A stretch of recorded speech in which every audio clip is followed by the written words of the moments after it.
to help people come into the world, and then we celebrate that, and we also celebrate as we people who leave us earthside. So as I said, is May 4th. So those of you that aren't like me, that get it, it is May the Force be with you from Star Wars, because I'm in that generation, but I kind of slept through that. I was busy.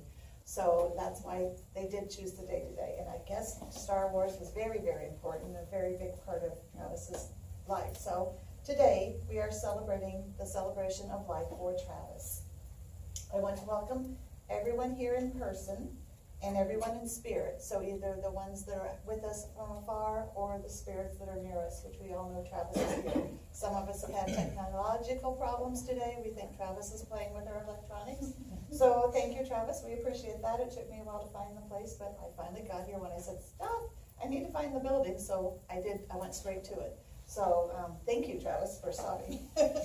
So I want to make sure that all of you are connecting with us in the game world also. Travis was very big in the games. He enjoyed that. That was a very big part of his life. That's, again, something I'm not familiar with, but those of you that game get it and love it, and it's a part of your world that I think is very important. As this is his intentional day on the 4th, to celebrate him, I want you to know that each and every one of you somehow, some way have been touched in his path, in his journey, and yes, those amazing games that he enjoyed so much during his life.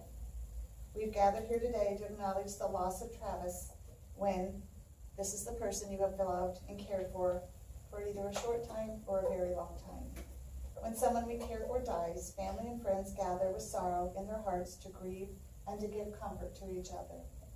We all grieve differently, but at times when death and loss come among us, often the presence of another person's journey and company can help us with understanding and support. Just being together, sharing our grief and our love, dissolves some of our loneliness. It also helps beginning the process of releasing your sorrow. Though we have gathered here today in grief and sorrow, we have also gathered here in celebration. Travis led a life here among us, and we are here to share our memories and give thanks for all of the time that you did have together. I'm sure each of you feels the ache of loneliness because of his leaving, those of us that are still here earthside. Though remember that if he touched you in a moment or a lifetime, that he was a part of your life, and his influence will surround you and survive you in the unending consequences flowing from his unique character and deeds. So everything about him that you love, you cherish, you laugh at, the things you did that got you in trouble, the things you did that were good, that's all going to be a part of your life from here on. It may have been that goodness, his wisdom, his energy. It may have been his devotion to his family, his helping hand, his courage. Or it may have been just his smile, that huge heart, and his quiet understanding. Whatever it was, you will dearly miss this, but only for a while, for in time all things do come with more ease, just as your grief will eventually ease, though that may not seem possible at this moment, though Travis will always just be a brief thought away. So when that pain starts, bring Travis to you. By remembering the best of each person, recalling some of his personal qualities, hopefully we'll take away with us the best parts and be enriched of it. Let them endure in our own acts and thoughts. So as you're doing things, there's something you think, oh, Travis would have liked this. Acknowledge that and say, this is part of my gift I got from Travis. We gathered for all these things, though now our task is to look at our feelings of grief and loss. We will talk a little bit more about what Travis's death means.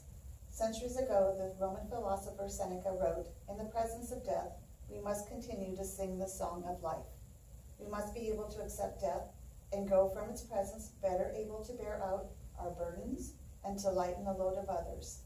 Out of our sorrows should come understanding. Through our sorrows, we join with all those before us who have had to suffer and all those who have yet to do so. Let us not be gripped by the fear of death. If another day be added to our lives, let us joyfully receive it, but let us not anxiously depend on our tomorrows. Though we grieve the deaths of our loved ones, we accept them and hold on to them as memories and precious gifts. Let us make the best of our loved ones while they are with us, and let us not bury our love with death. We often hear the dead as blessed, which in translation means happy, fortunate, Congratulations. So why would they tell us this? That when people die, we should be happy? It's because as many believe, as spirits, they get to go with God, the divine, the light source of this universe, to be going home again. John Milton described death as the golden key that opens the palace of eternity. He saw it as the doorway into the marvelous life beyond which we've yet to see. William Butler Yeats said, "Death does not end life, but is part of it.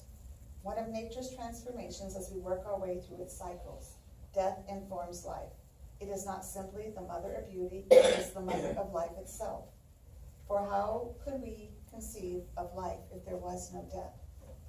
And it is only because we conceive of life that we know we must taste it lingeringly, enjoy each flavor and nuance, drink in each experience while we can, truly enjoy each and every moment as it comes.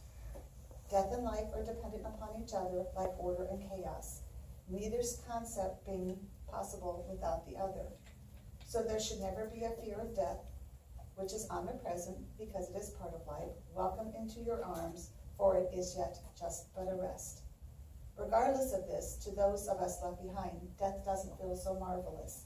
It doesn't feel restful, and it's hard to feel the joyfulness for the one who has passed. Death is sad. For those of us that are here today, it is a separation, a sorrow, and grief. But it is also not the end of the world. It just feels like that at this moment. Life does not end when we die. We are all eternal spirits made in the image of God, and as spirit, life does go on. So we're going to say a short prayer for Travis. Feel comfortable to bow your heads or whatever you would like to do. Hello, Travis, gentle soul. As you've taken the next step on your spiritual journey, know that our love goes with you. May you be one with the divine of your heart and fill yourself with the light of life. May you be filled with peace, compassion, forgiveness, and contentment as you continue your life in this new form. Amen and blessed be. In part, the purpose of us gathering here is of our own concerns. It's to remind us why we're here on this planet, what was our purpose, and find our own reason for living. As we are sitting here together, I have a task for you. I'd like you to each ask yourself, how do you think Travis would like to be remembered? Answering this question may make you think about who Travis wanted to be.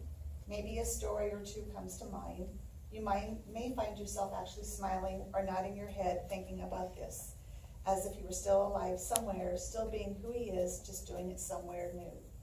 This is how we keep people alive in our hearts, sharing our memories and thinking about how they would like to be remembered. We have the little cards that we have available out front for you to each write a thought, a word, a memory. If you're talented and can sketch or draw, do that. And that's something you're going to share with Catherine when we've all left and she's by herself. She's able to look at those things and think about the joy and the fun things that Travis did bring to each of us. At this point, I'm going to take the opportunity to ask if anyone would like to come up and speak.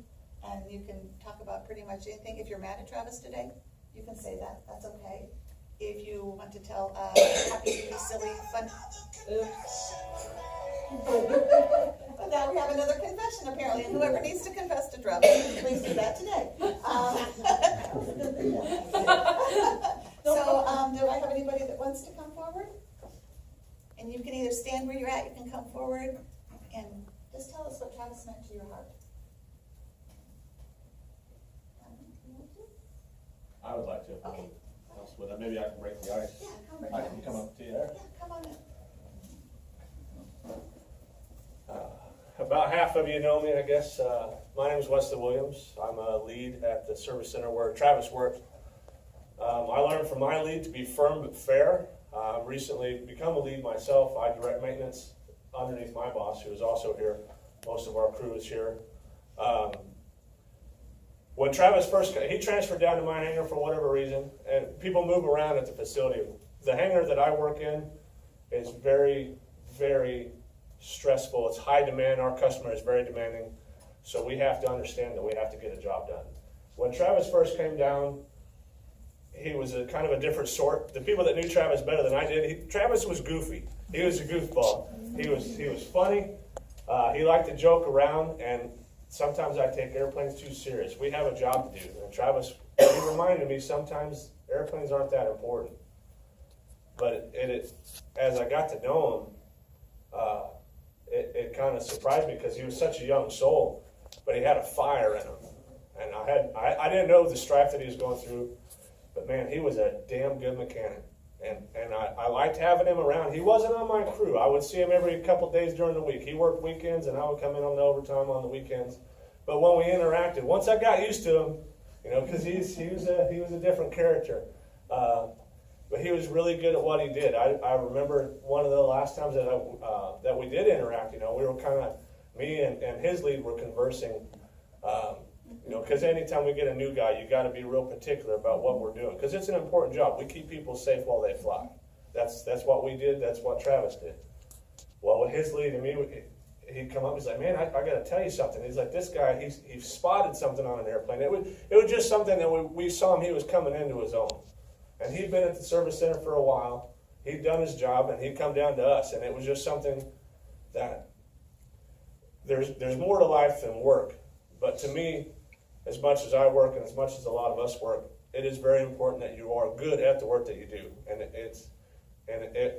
I was proud of Travis. I thought he did a good job. He'd come in onto his own, and I just think I want you all to understand that he was really good at what he did, and we miss him. And I don't really have a whole lot more to say other than that. I just want you all to understand he was a good guy. We really appreciated having him. He was also a big coffee drinker. If you hadn't noticed, I brought in a special brew. The guys that know me at the service center, I'm the coffee guy. I'm not to get into my own, but I can't work real hard lately. I'm sorting some stuff out, but I'm still okay. I'm still the coffee guy. So, but if anybody would like to partake, I did make a special blend of beans just for Travis today. I think he would appreciate that. He could drink more coffee than about anybody I saw.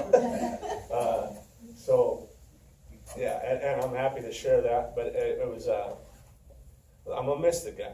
We all are, but it's very rare in this life that we meet somebody that has such a spark in them that can take their job seriously enough to get it done, but then still be smiling and still be happy about it. And most of the guys that do maintenance, they understand that there's a lot of hate in aviation maintenance. You're going to be angry, but you're going to get the job done. You're going to do it well. And that's what Travis did, but he did it with a smile. And that's something we can't say about everybody. So I appreciate you for listening to what I had to say. And, of course, help yourself to some coffee when we're done, just to say cheers to Travis. So thank you.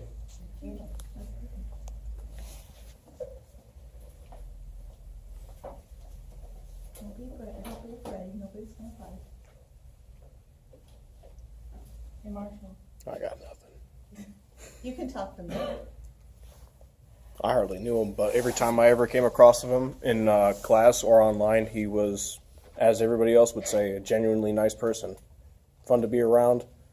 No matter what was going on, he'd always have a smile on his face or sound like he was in a good mood. So Marshall's here we were going to try to stream, but he's recording for the online community. Travis was he was a big gamer. I might as well get up and say this.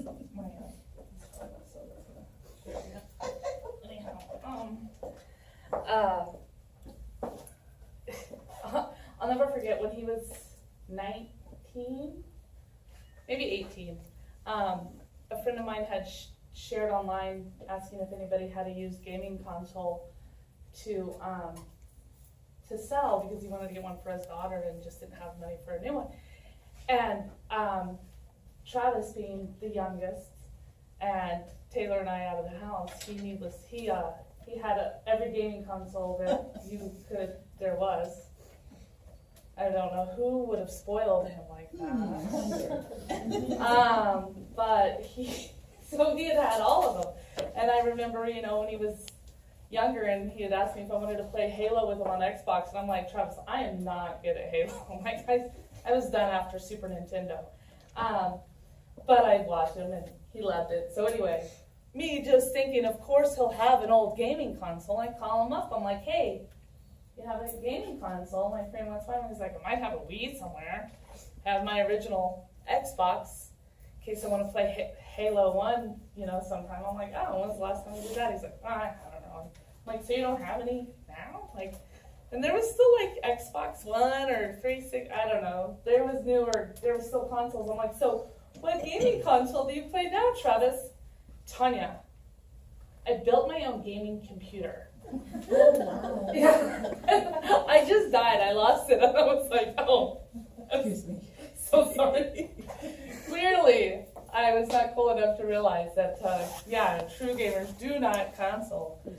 And so anyhow, that was a huge, huge part of who he was and his friends. And I've had so many of them reach out to me since since this happened and since I posted about it.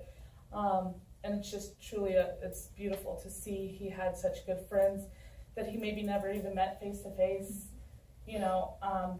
Canada, Belgium, like across the world. And so anyhow, that was part of why he came today, was to represent them. And I know that a group of them also a few weeks ago, like 50 of them, I think, I heard got on one of the games they played and got in a room together and shared stories and kind of did their own memorial that way, which helped them because I'd asked one of them how he'd been doing. And he's like, a lot better since we were able to do that. And so anyway, that was another something beautiful and part of who he was, and really nice. So anyhow, do you want to say anything, Mama? Well, I'd like to say something, but I'm afraid I'll start crying, so. That's okay. That's okay. Hold Who's on. got the glasses? There we go. You got lenses right next to you. I'm good to go. Okay. See, she forces me to do something. You can I go might right just there. have to sit right Just there. You sit sit there. right there, sit right there, and hold her hand, she's got her hand ready. What I want to say is, my mother retired from Cessna. I got retired from Cessna through the second layoff. So we have a long line of aviation in our family. And this is my boss, Pascal, my HR director, one of my other QEs, I'm a QE at Pediatric Aero now. So I don't know what striking him through. This came as a shock to me, but we had been talking about him flying lessons like Billy. He just wasn't quite in a financial position to start it. And mechanically, his mind thought to what you speak of. And he was really getting serious about losing weight because those tail cones are small when you fly. It's smaller. Yeah.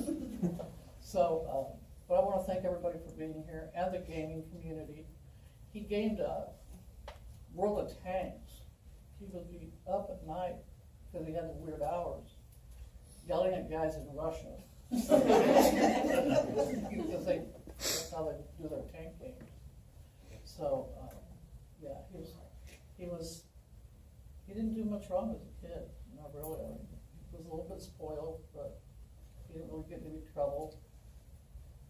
His high school grades, a few of them struggled, but when he took off into general airframe and power class,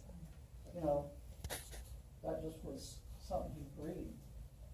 And so I'm glad so many people, I'm not glad you're missing him, but I mean, I'm glad he has a lot of people who care about him. And so that's pretty much what I have to say. And thank you all for being here. And his ashes are going to California with Tanya. She brought him in the house the other night when she flew in. They've been sitting out in the car. That is a little bit, that's kind of a funny story. So Mom has been kind of nervous about that, and it's understandable. We all deal with everything differently. And I get home and I'm like, where's Travis? He's in the garage. And I'm like, I know, I'm going to get him. He's coming in. No, he's not. I'm like, yes, he is. And so, I do plan on making, my sister and I both, I think, want a necklace. And I'm going to look at some glass blown pieces as well that can be used, you can keep as memorials on desks or what have you, and then, I'm gonna scatter some in the ocean and in the redwoods, which he loved. But also, as a weird side note, I don't know if anybody wants a memorial or like, piece or anything like that, but if you do, let me know, because I would be more than willing to include you in, one of those pieces and have one sent to you. So maybe Travis needs to go to work. That's fine. He might be a good touchstone to have there.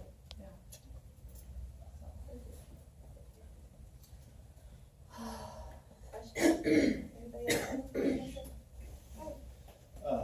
I went to school, my name's Mike, I went to school with Travis at AV school, and hearing he was big into gaming and aviation. Me and another mutual friend of ours from AP school, Brian, we were kind of the gearheads, the car guys of the class, and before I met him, I don't know how big he was in the cars, but I know from the point I met him till now, we were kind of the trio of car guys. We would all get together on Friday nights up here at Central and West Street. And then during the summer times, we get together down at a car show called Automobilia. And he would get together, my wife and I were part of a little car group, Buick car club. And they welcomed him in. And he was, remember when he was so excited, he got his own car, he got a Camaro. He was excited to get started on it. Him and Brian were the newer generation of hot rods and the Frankensteining things, and my wife and I are the classic minded. And Travis was so excited to get started on this Camaro, and kind of sad not to see, the dreams he had, for this Camaro to get going. But the funniest thing, Travis with his quirkiness about him. First time we all went to Automobilia together, before he got this Camaro, he rode with Brian, and we were all lined up for Automobilia. He got out of Brian's car and got out showing off this stupid shirt he bought. He's like, I'm calling this my old man shirt. I'm like, what? Was it plaid? It was a plaid shirt with a flap on the back. I'm like, a flap, like a butt flap? Like a flap. I'm like, what? He's like, it's got air conditioning. I'm like, whatever, dude. I'm like, you flaunt that thing. We laughed about it all night, and ever since then, he wore that every year to Automobilia. Every year, he called it his old man shirt. We laughed about it every year, and like you were saying, he biggest goofball known to man, and he loved to make people laugh, and that's one of the things I remembered about him. And our little car club welcoming him in. He'd come and hang out with us, at our car gatherings, and yeah, gonna be sad, him not being down there, but we're gonna set up a little spot for him down there this year.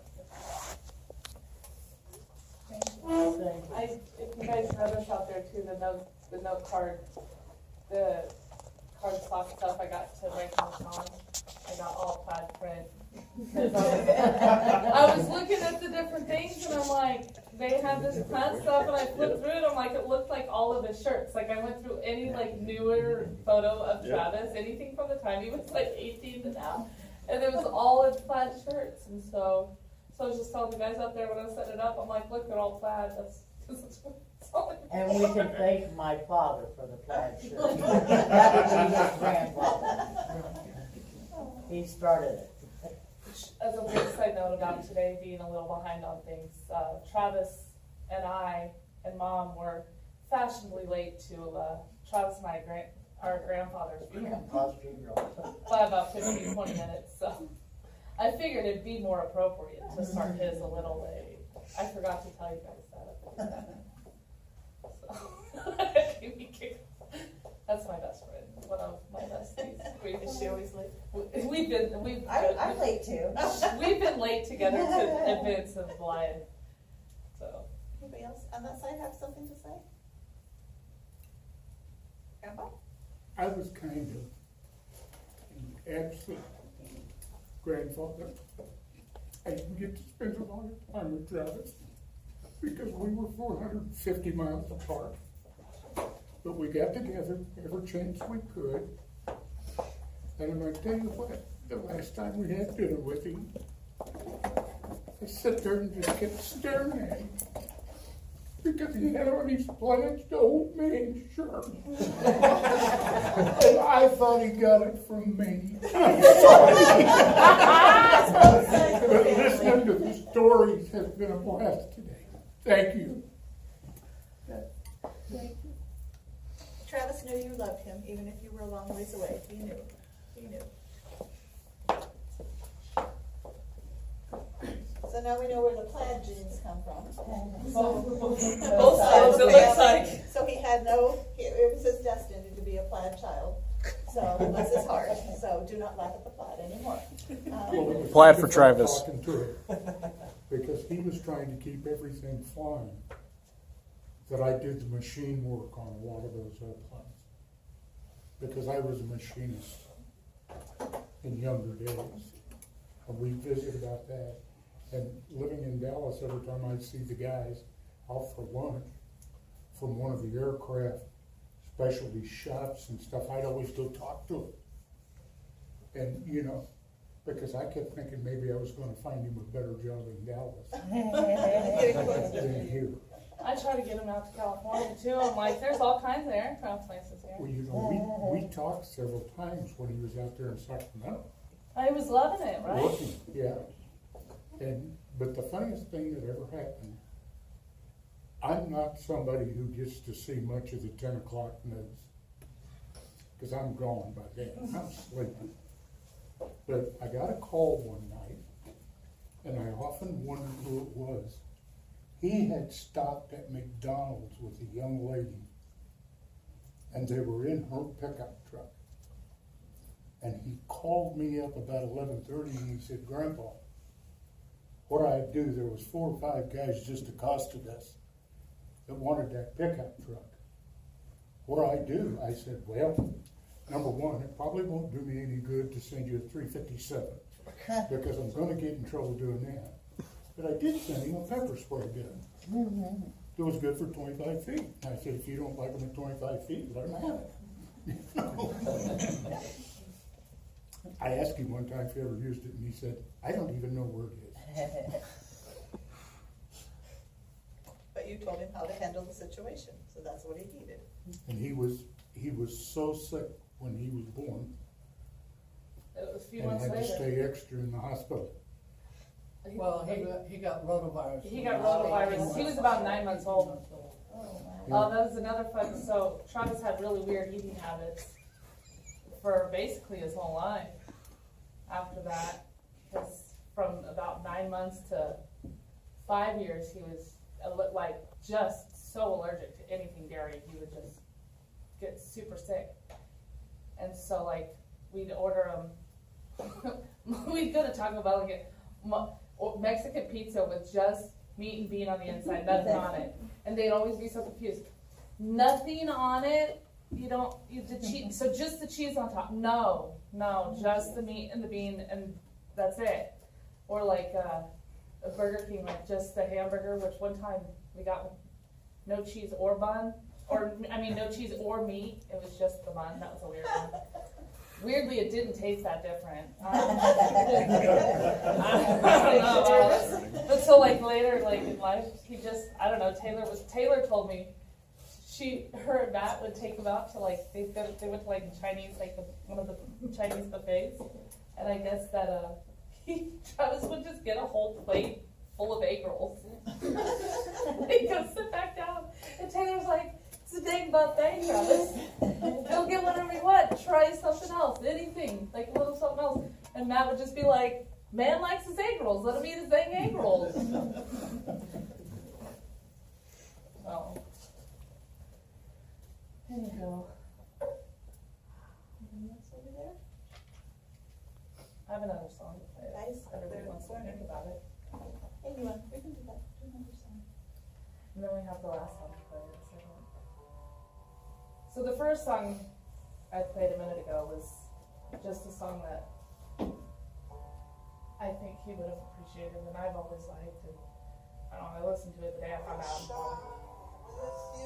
This is a Foo Fighters song because his dad requested a Foo Fighters song, and Travis liked Foo Fighters, and that was the concert he and I went to in October, the last time I saw him.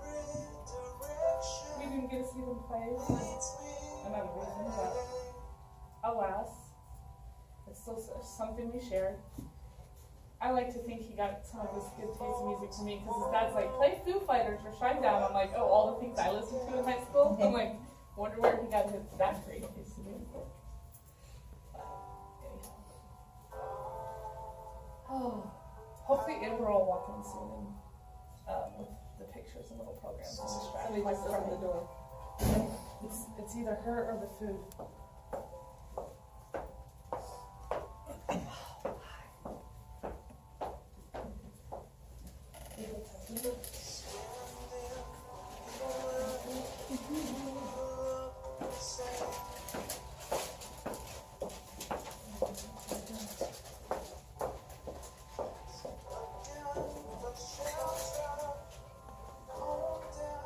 This is the one I was emailing.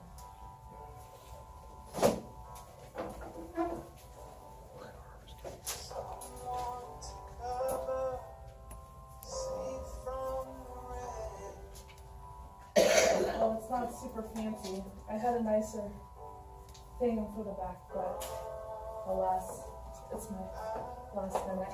The pictures look good, so you just have to pass them.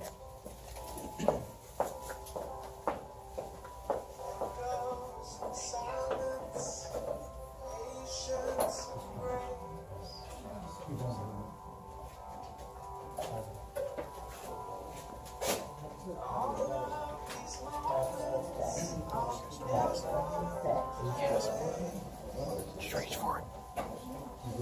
When did he ever grow whiskers? Have we ever seen him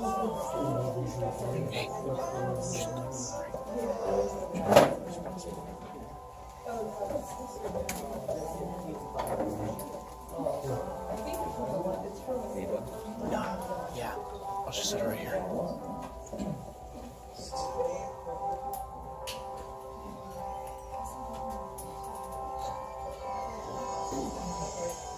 My arm is gonna be fucking dead.